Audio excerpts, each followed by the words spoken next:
क्या हाल है दोस्त। 35,000 की सैलरी में कैसे जिएं? अगर एक इमरजेंसी आ जाए तो क्या मैं डेड ट्रैप में फंस जाऊंगा? क्या इतनी सैलरी में जहाँ पे 3-4 हज़ार रुपये ही बचता है, कोई कॉर्पस या वेल्थ बनाई भी जा सकती है? यही सारी प्रॉब्लम्स और सवाल थे हमारे किरदार फ्रेशर फर्नांडिस के, जिसके बारे में आज बात करेंगे। और होपफुली फ्रेशर फर्नांडिस की कहानी से इन प्रॉब्लम्स के जवाब आपको भी मिलेंगे। और इस वीडियो को एंड तक देखना, क्योंकि अगर आपकी कहानी फ्रेशर फर्नांडिस से अलग है, आपके खर्चे अलग हैं, आपकी सैलरी थोड़ी अलग है, तो हम एक free Excel framework / template discuss करेंगे जो आप डाउनलोड कर सकते हैं। डिस्क्रिप्शन में लिंक होगा और आप अपनी कहानी खुद से लिख सकते हैं। तो आइए शुरू करते हैं, जानते हैं फ्रेशर फर्नांडिस के बारे में। ये 35,000 सैलरी जो उनकी है, तो सबसे पहले हमने उनसे पूछा कि क्या आपके पास एक इमरजेंसी फंड है, तो उन्होंने बोला नहीं है। हमने पूछा हेल्थ इंश्योरेंस है, उन्होंने बोला नहीं है। हमने बोला टर्म इंश्योरेंस है, उन्होंने बोला वो भी नहीं है। और क्या आप इन्वेस्ट करते हो? नहीं जी, वो भी नहीं करते। तो 35,000 सैलरी आती है पर कोई प्लान नहीं है, और जो उनकी रेडीनेस है, जिसको हम एक फाइनेंशियल रेडीनेस स्कोर बोलते हैं, वो 0 पे खड़ा है। अब फ्रेशर के बारे में कुछ और चीज़ें जानते हैं। उम्र है लगभग 23 साल, शहर बैंगलोर में रहते हैं। काम क्या करते हैं? सॉफ्टवेयर डेवलपर हैं। सीटीसी है लगभग 6 लाख रुपए, जिसमें से उनका जो इन हैंड आता है वो 45,000 के आसपास है। कंफ्यूज हैं पर बहुत ऑनेस्ट हैं। उन्होंने बहुत ही ऑनेस्टी से अपनी सारी खर्चे हमें बताए, जो हम देखेंगे अभी एक एक करके। रेंट में रहते हैं, 12,000 का रेंट आता है उनका महीने का। ये सारे महीने के खर्चे हैं।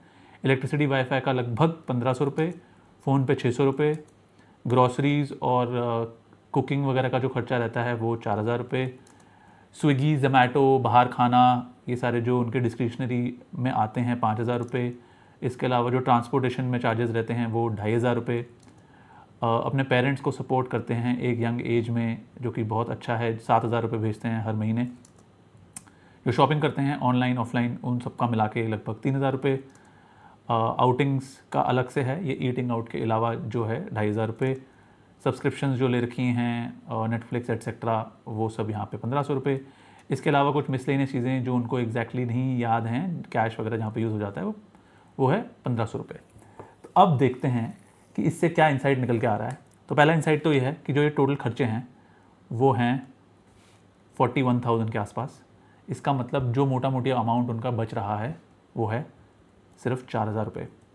अब फर्नांडिस ने सबसे पहले हमें ये कहा कि इसमें क्या ही होगा, 4,000 रुपये में कहाँ कोई वेल्थ बन पाएगी, और अगर कुछ भी हुआ तो ये पैसा इनफ ही नहीं है। फिर हमने इस प्रॉब्लम के अंदर और ज़्यादा घुसने की कोशिश करी कि अगर मान लो कोई इमरजेंसी हो जाती है, और लगभग बैंगलोर से शहर में 80,000 1 लाख रुपये का खर्चा तो आ ही जाएगा उसमें। तो उस केस में क्योंकि उनके पास ना हेल्थ इंश्योरेंस है, ना कोई इमरजेंसी फंड है, और बैंक में पड़े हैं लगभग सिर्फ 3,000 रुपये, तो वो क्या करेंगे? तो या तो वो लोन लेंगे जिसके अंदर उनको इंटरेस्ट भी पड़ेगा और एक EMI पे करनी पड़ेगी, या फिर दूसरा फैमिली और फ्रेंड से कुछ उधारी लेनी पड़ेगी, जिसमें जैसे उन्होंने बोला कि रिश्तेदारी ख़राब हो जाती है।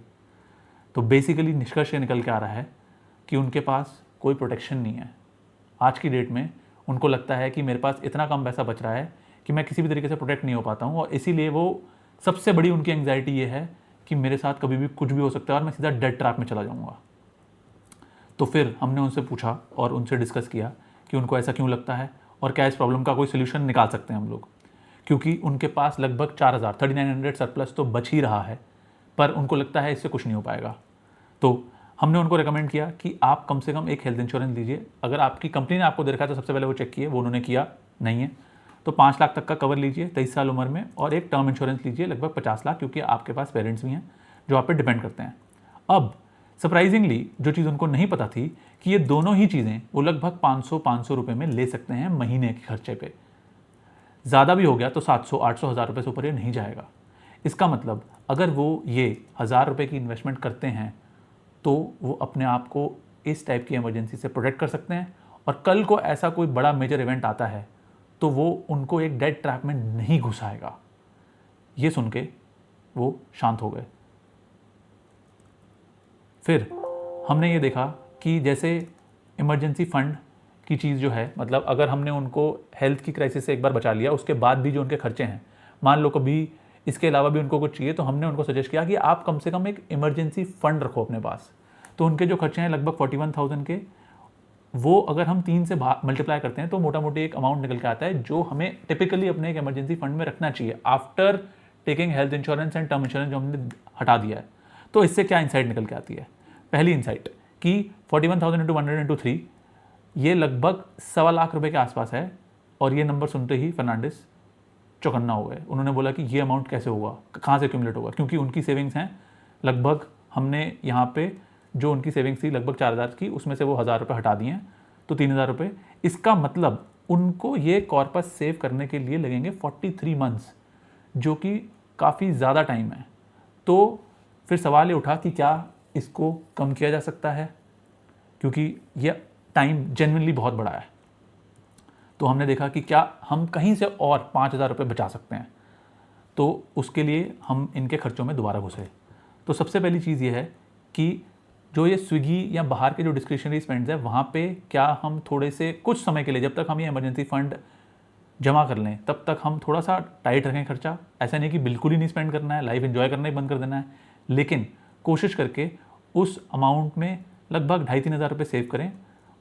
और सिमिलरली शॉपिंग में कुछ अमाउंट 1-1,500 का सेव करने की कोशिश करें। ये कैसे काम कर रहा है कि पहले 3,000 रुपये था खर्चा, अगर मैं अपना टारगेट बनाता हूँ 1,500 का, तो ये बेसिकली उसका डिफरेंस दिखा रहा है। सिमिलरली सब्सक्रिप्शंस में क्या मैं शेयर कर सकता हूँ अपने फ्रेंड्स फैमिली के साथ और इसको ऑप्टिमाइज़ कर सकता हूँ, क्या मैं वहाँ पे 700-800 रुपये बचा सकता हूँ। एंड सिमिलरली सोशल आउटिंग्स में टारगेट को मैं 1,800 रुपये रख के क्या 700-800 रुपये वहाँ से बचा सकता हूँ। अब इससे क्या इंसाइट निकल के आता है? इन सारी छोटी छोटी सेविंग्स जो लगता है कि शायद कुछ मायने नहीं रखेंगी, लेकिन बूंद बूंद से घड़ा भरता है, और इनका ये घड़ा 5,000 से भर गया और ज़्यादा।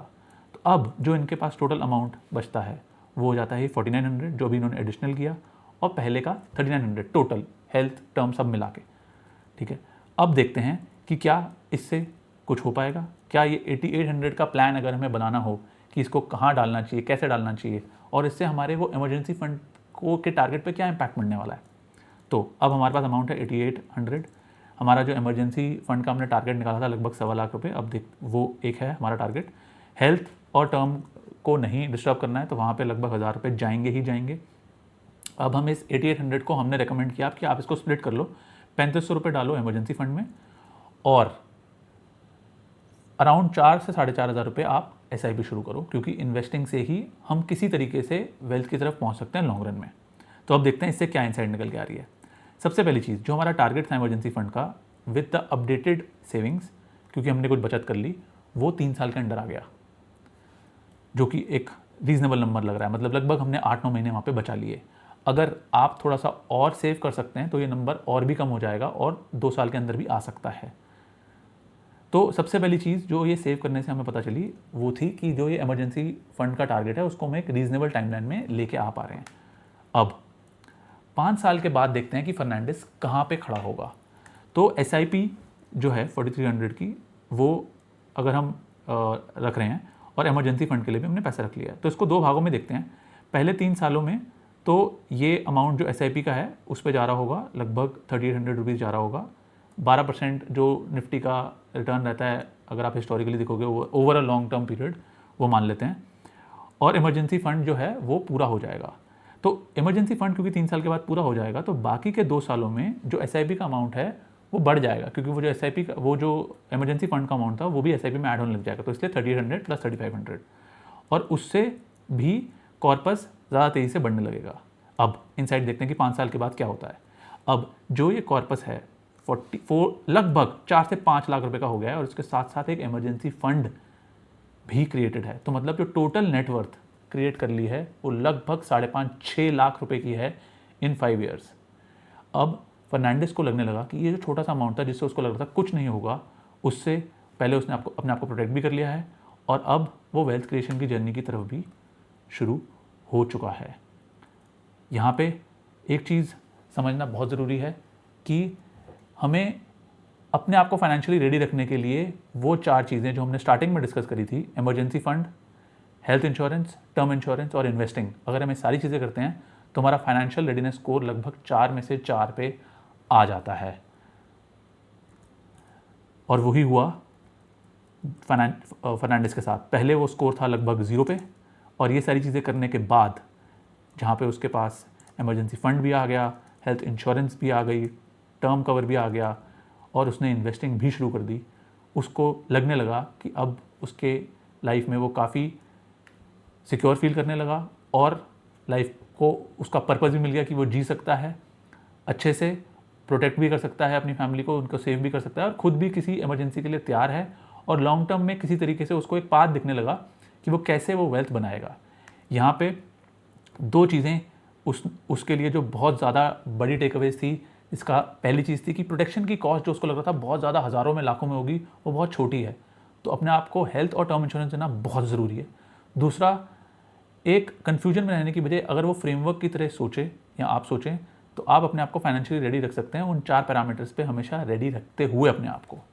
अब जैसा कि हमने प्रॉमिस किया था, लास्ट में हम एक फ्रेमवर्क टेम्पलेट शेयर कर रहे हैं जिसको आप डाउनलोड करके अपनी कहानी लिख सकते हैं, क्योंकि हो सकता है आपकी सैलरी 45 ना हो, 50 हो, 60 हो, 35 हो, 30 हो, वो भरें।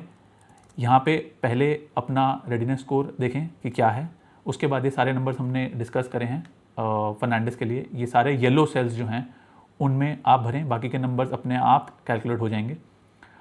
यहाँ से आपको पता चल जाएगा कि आप हेल्थ इंश्योरेंस, टर्म इंश्योरेंस लेंगे, उससे आपको प्रोटेक्शन लेने में कितना टाइम लगेगा, फिर जो एक्सपेंसेस हैं वो आपके कितने हैं, वो आप यहाँ पे भर सकते हैं, जिससे आपको टोटल अमाउंट पता चलने लगेगा।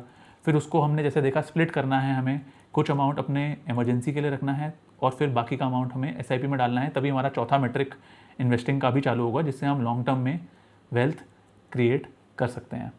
होपफुली ये कहानी आपसे कनेक्ट हुई हो, अगर हुई है तो सब्सक्राइब करें, कमेंट करें कि आपका रेडीनेस स्कोर क्या है और आप कैसे 4 on 4 तक पहुँचेंगे। कोई चीज़ नहीं समझ में आई हो तो कमेंट में डालें, उसको हम आने वाले वीडियोज़ में कवर करने की कोशिश करेंगे।